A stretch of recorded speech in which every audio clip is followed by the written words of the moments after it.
Fukuyama, Political Order and Political Decay, chapters 9 through 12, lecture 3.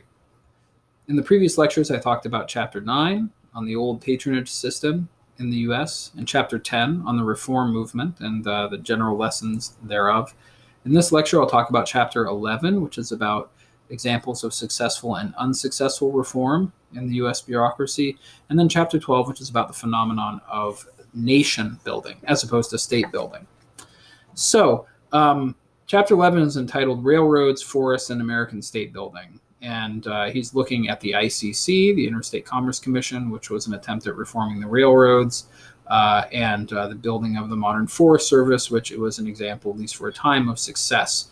The difficulties of the ICC show the way in which the American system, with Congress, the presidents, and courts all involved, can put up barriers to good government.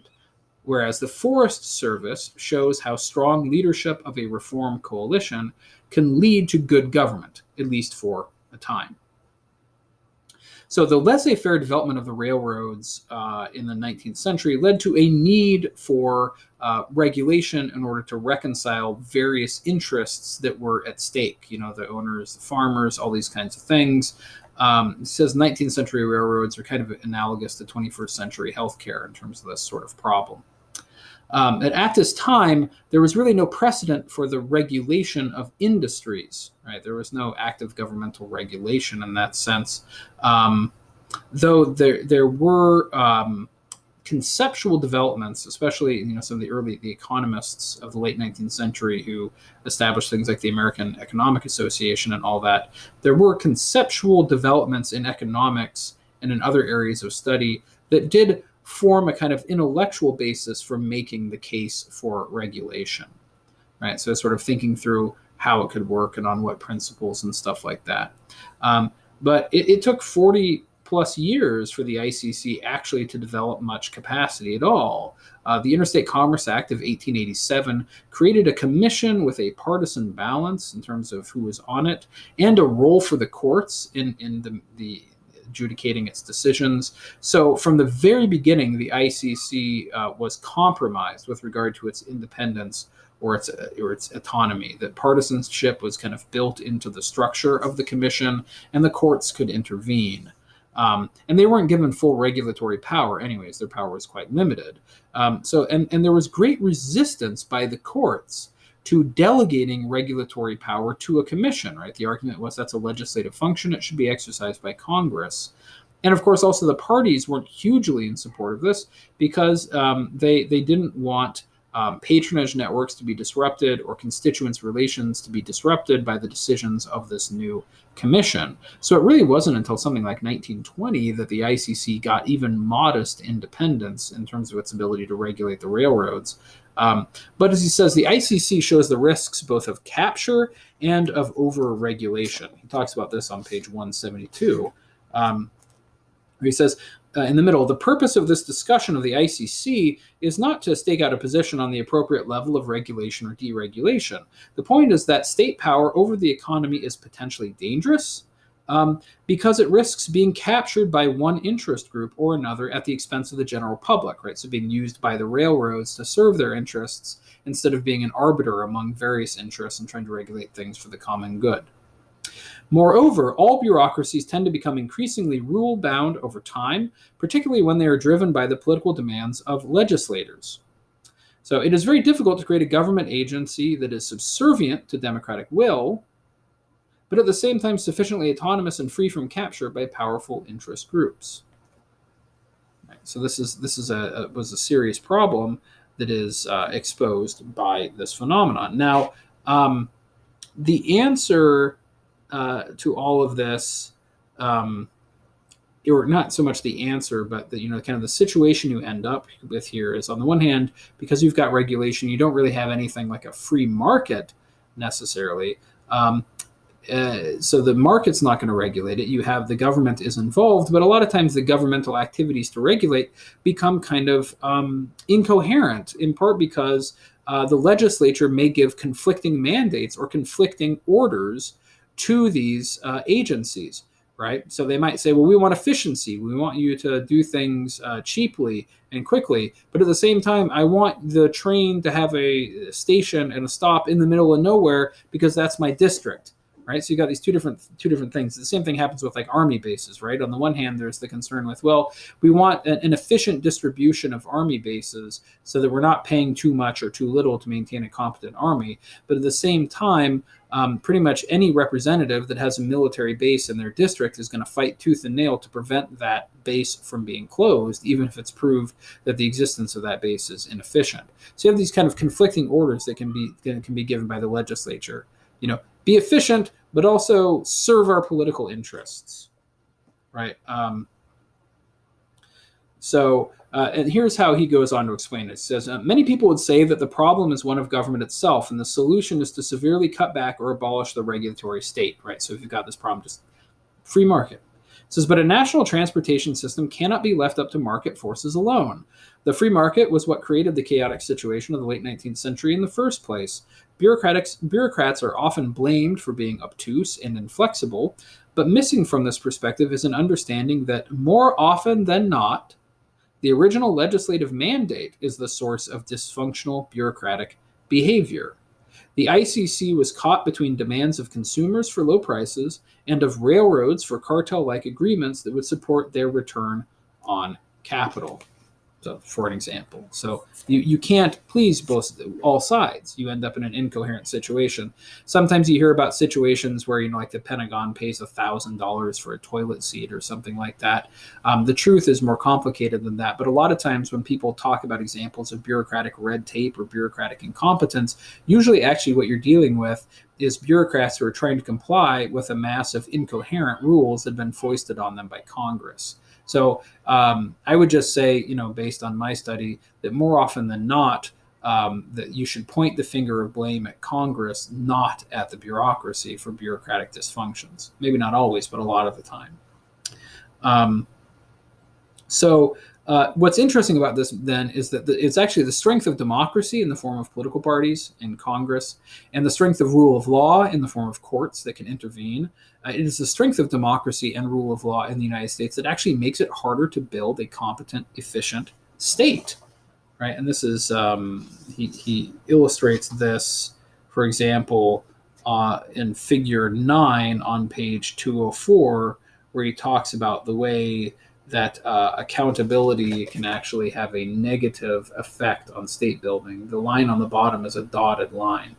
That's just a preview of something that comes in a later chapter, so I'm not going to say anything more about that now. But so moving from the ICC to the Forest Service, you have a very different example of how to build a competent agency. In this case, the Forest Service is a different story because Gifford Pinchot, who sort of led it and spearheaded the reform efforts, was a really effective political operator, right? It wasn't because of his, expertise in forestry. It was because of his ability to maneuver politically that he was able to build an autonomous agency. He had powerful supporters and the ability to mobilize a strong coalition behind his reform efforts. Now, it was still a really tough battle to create an autonomous Forest Service because Congress wanted to keep control over the forests, right, through the GLO, so that it could continue to, basically use jobs related to Forest Service as a source of patronage, doling out patronage to supporters. So Congress did not like this. But so this is just a way of saying you have to note the importance not only of science, of the science of forestry for Pinchot, but also that he was an elitist part of an elite network infused with a kind of patrician, Protestant, moral reformist zeal, and was able to build a coalition of like-minded people to push through these reforms. It wasn't just him sort of laying out, his resume and his list of publications saying, look at me, I'm an expert, do what I say. I know how better to do this than you congressmen. That's not going to get you anywhere. You need power. You need to know how to build power. And that means you need to know how to build support. And some of that power and some of that support can come from superior or at least superiorly articulated ideas. But you need actual power, too, for this to happen. And so this leads to some general conclusions on pages 180 through 184 about, as he says, competence and autonomy. So Fukuyama says that differing levels of quality or competence in government are usually related to differing degrees of autonomy. that generally speaking, the more autonomous the organization, the better quality its output's going to have. It's going to have a sense of mission. It's going to be able to act upon what it thinks are appropriate principles, and it won't have its mission and its tasks muddied through conflicting orders being given by other places. So autonomy can assure quality government. The ICC was always subordinate to the courts and to the parties, and therefore it was incoherent. Whereas the Forest Service gained, through Pinchot's political efforts, a great deal of independence, or autonomy, which actually over time was also compromised. The Forest Service is not like Pinchot's Forest Service anymore. But as he ends the chapter by pointing out, oftentimes mobilization against clientelism and tribalism and things like that usually requires some kind of strong overarching sense of national identity and loyalty that can trump particularist interests and that can serve as a basis for collective action. So one of the things, is that these progressive reformers oftentimes were also big on nation building, national identity through civics programs and things like that. So the political mobilization for reform for a competent state oftentimes requires some kind of national identity that can trump the particular identities that might make people want to stay within particularist clientelistic networks. As he says on the bottom of page 183 over to 184. In building a modern state and overcoming clientelism, the United States had one big advantage over many contemporary developing countries. From the first days of the Republic, it had a strong national identity that was rooted less in ethnicity or religion than in a set of political values centering around loyalty to its own democratic institutions. Americans, in some sense, worshipped their Constitution, which embodied universalistic values, making the assimilation of new, culturally different immigrants relatively easy. As Seymour Martin Lipset used to point out, in the United States, one could be accused of being un-American in a way that one could not be un-German or un-Greek, since Americanism constituted a set of values that could be adopted voluntarily rather than inherited ethnic characteristics. Successful state building is dependent, therefore, on the prior existence of a sense of national identity that serves as a locus of loyalty to the state itself, rather than to the social groups underlying it. End of quotation. So the need for a strong national identity to support state building gives you the transition to chapter 12, which is called nation building, which is different from state building. The basic argument that he makes here is that nation building is often necessary for state building because nationalism can give legitimacy to the state. The state becomes the representatives of the interests of the nation and therefore worthy of support and worthy of reform. So you have this on page 185. State building refers to the creation of tangible institutions, armies, police, bureaucracies, ministries, and the like. It is accomplished by hiring staff, training officials, giving them offices, providing them with budgets, and passing laws and directives. Nation building, by contrast, is the creation of a sense of national identity to which individuals will be loyal, an identity that will supersede their loyalty to tribes, villages, regions, or ethnic groups. Nation building, in contrast to state building, requires the creation of intangible things like national traditions, symbols, shared historical memories, and common cultural points of reference. National identities can be created by states through their policies on language, religion, and education, but they are just as often established from the bottom up by poets, philosophers, religious leaders, novelists, musicians, and other individuals with no direct access to political power. But as he says, nation building is critical to the success of state building by by infusing the state with the status of being the representative of the nation. Those who love and feel loyal to the nation thereby will have an interest in having a good or competent state. So now, when it comes to nationalism, this he defines on page 187, about 2/3 of the way down. Where he says, nationalism is one specific form of identity politics, that found its first major expression in the French Revolution. It is based on the view that the political boundaries of the state, so in other words, your political community, ought to correspond to a cultural boundary, one defined primarily by shared language and culture. End of quotation. So nationalism says the political community should be based on a cultural community, oftentimes rooted in language and ethnicity. So again, nationalism, that makes nationalism a form of identity politics and partly motivated by a search for recognition. Now, where did nationalism come from? Well, some say it came from modernization, right? Because in the process of modernization and the growth of the modern state, a lot of old identities became sort of obsolete or became liquefied as people's ways of life changed, where they lived changed. And there was a need for a new and larger locus of allegiance in a complex society, marked by a complex division of labor and things like that. So when you have a large, modern, complex society where a lot of the older, more organic sources of loyalty and connection are gone, you need to establish some new form of social cohesion. And you do that through making people loyal to this larger unit, such as the nation. So not your village or your region, but the nation as a whole. Right. And oftentimes, the presence of mass media makes it possible for people to identify with this larger imagined national community. Right. And a national community is always to some extent imagined in the sense that you cannot know the nation you belong to. You know a lot of people in your day-to-day life. Right. And back in old-fashioned times, your loyalty oftentimes corresponded largely to people that you actually had face-to-face contact with in your life. But nationalism is a more abstract thing. Your loyalty to the nation, right, is more abstract because the nation is not something you experience directly. You experience it, in effect, in your imagination, in the sense that you have a sense of lots and lots of people with this shared nationality. And so nationalism oftentimes relies on mass media to create, because a nation is such a big thing that people need to have mediated access to it. It's not something of direct loyalty. And obviously, in the process of modernization, when you get more social mobility, that can cause for a search for a new identity. And so some people can kind of turn to nationalism as a source of meaning, in the same way that sometimes people turn to religion as a source of meaning when they're unmoored.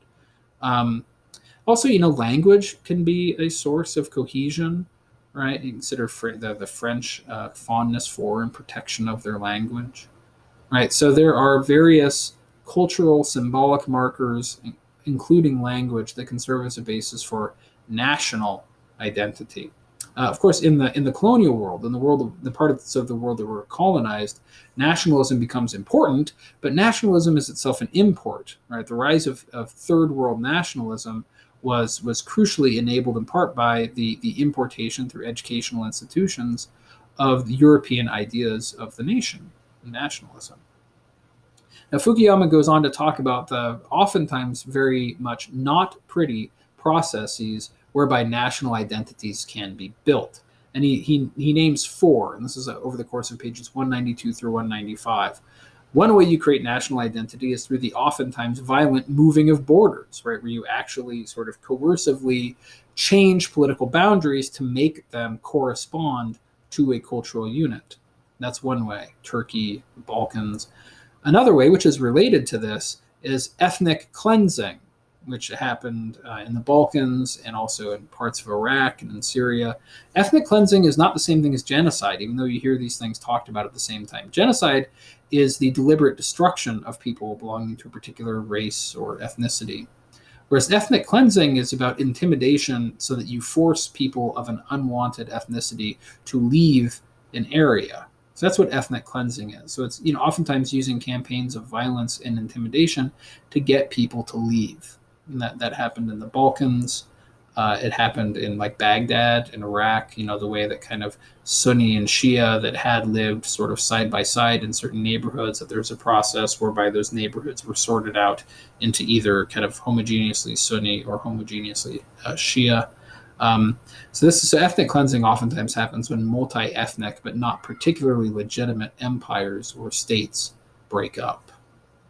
So you've got the moving of borders, you've got ethnic cleansing, You also have, in the third case, the actual active pursuit of cultural assimilation, especially through the adoption of official languages and through educational systems. This happened in France, for example, where you try to build national identity by standardizing language. So you try to kind of suppress regional dialects and get everybody speaking the same way. And in general, by providing a kind of national education curriculum, which gives people a broader sort of national perspective. So moving borders, ethnic cleansing, cultural assimilation, and then also, as he says, adjusting national aspirations to reality. So here you could give Germany an example or something like that. This is more not so much about expansion, but about trying to find a level of kind of factors of national identity that are achievable, that don't involve necessarily moving borders too much or expanding things. So you could give kind of modern Germany as an example of this. But if you want to read more about that, that's on page 195. It's the first three that are really the most important ones. But then this gets briefly to his topic of historical amnesia, right? This idea that nationalism with a good conscience may actually require forgetting the injustice and coercion that was a necessary part of nation building in the first place. So the fact that sort of nation building is not natural, right? You really do have to coerce people oftentimes to adopt this larger identity. But if that's dwelt upon too much, that can undermine the very allegiance to the nation. If you see your nation as being fundamentally founded in injustice, then it's highly questionable whether it's a worthy object of allegiance. So as he says, sometimes for nationalism to be really powerful in people's hearts, people have to be kind of forgetful of or ignorant of a lot of the dirty work that had to be done once upon a time to build that nation. So the example of, the U.S. with its treatment of Indians, for example, or African Americans. Now, as he says, the outcome of all this could end up being democratic and quite just, right? I mean, the result of nation building and state building in the United States, for example, is that you have, a liberal democratic regime that, by contemporary standards around the world, is a good place to live, right? But that doesn't change the fact that there were numerable crimes, right? Numerous crimes committed in the building of that nation, or at least injustices. So that's the dark side of nationalism. But still, as he says, a sense of nationhood can be a very important factor in state building because it creates a sense of community, of common cause, of common fate that can serve to hold a country together and make common action possible.